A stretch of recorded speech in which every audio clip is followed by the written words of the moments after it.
Sexualidade e velhice. Eu gostaria de começar dizendo como eu entendo a ideia de sexualidade.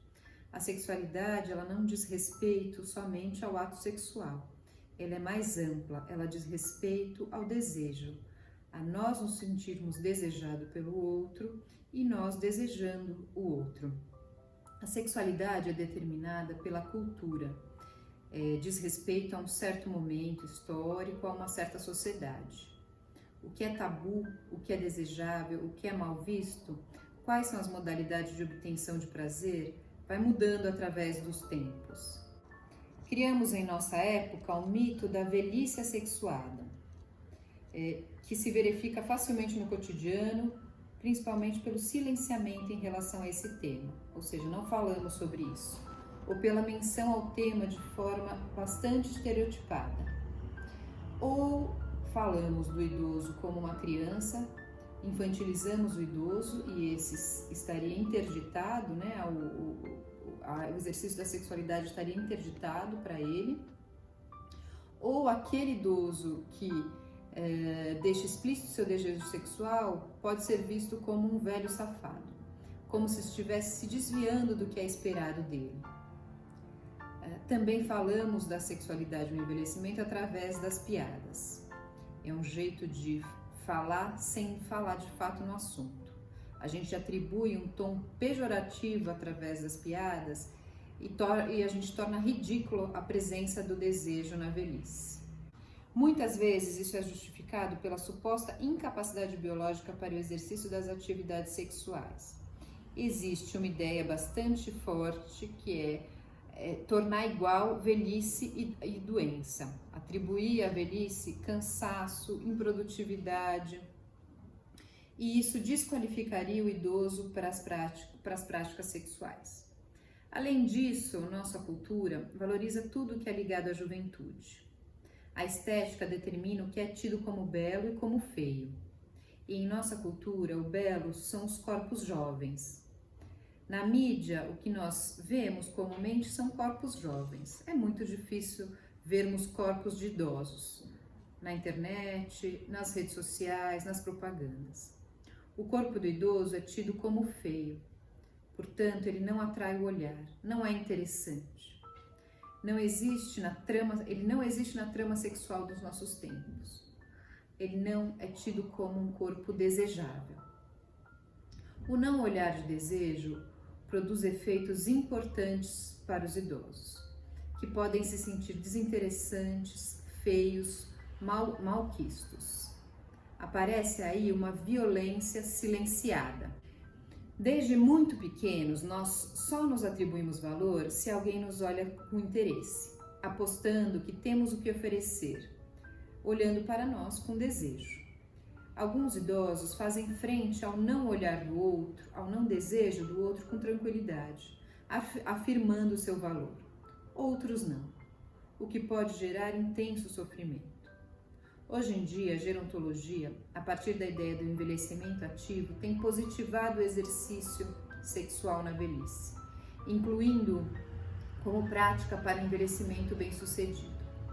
Isto tem um caráter positivo importante se a sexualidade for pensada como ampla e singular, sendo que o prazer sexual se apresenta de diversas formas, ligado a diferentes partes do corpo, cenários diversos.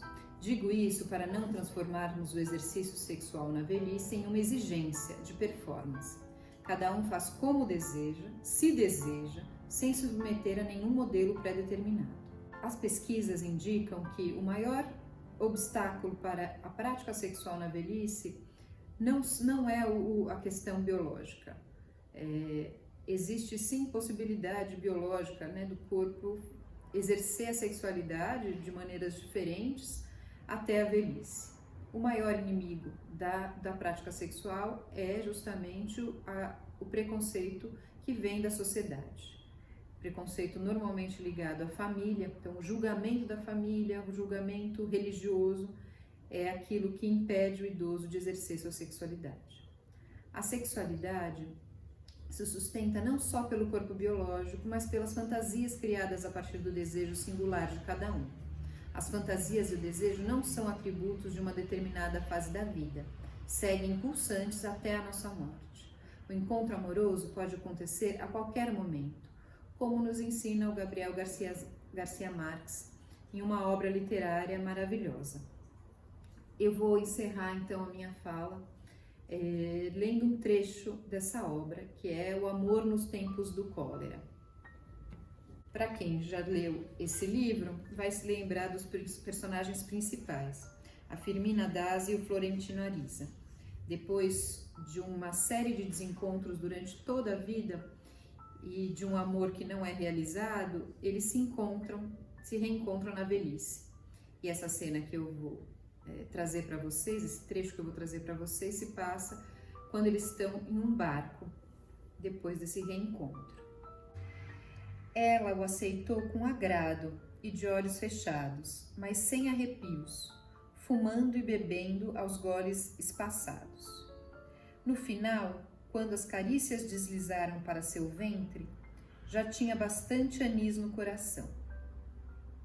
Se temos de fazer safadezas, vamos a elas, disse, mas que seja como gente grande. Levou-o para o quarto e começou a se despir, sem falsos pudores, com as luzes acesas. Florentino Ariza se estendeu de costas na cama, procurando recobrar o domínio, de novo sem saber o que fazer, com a pele do tigre que tinha matado. Ela disse, não olhe. Ele perguntou, por quê? Sem afastar a vista do teto baixo. Porque você não vai gostar, disse ela. Então ele a olhou, viu-a nua até a cintura, tal como a imaginara. Tinha os ombros enrugados, os seios caídos e as costelas forradas de um pelame pálido e frio, como o de uma rã. Ela tapou o peito com a blusa que acabava de tirar e apagou a luz. Ele então se refez e começou a se despir na escuridão, jogando nela cada peça de roupa que tirava e que ela devolvia morta de rir. Permaneceram deitados de costas um longo tempo, ele mais e mais aturdido à medida que o abandonava a embriaguez, e ela tranquila, quase abúlica, mas rogando a Deus que não a deixasse rir sem razão, como sempre que exagerava um pouco com o anis.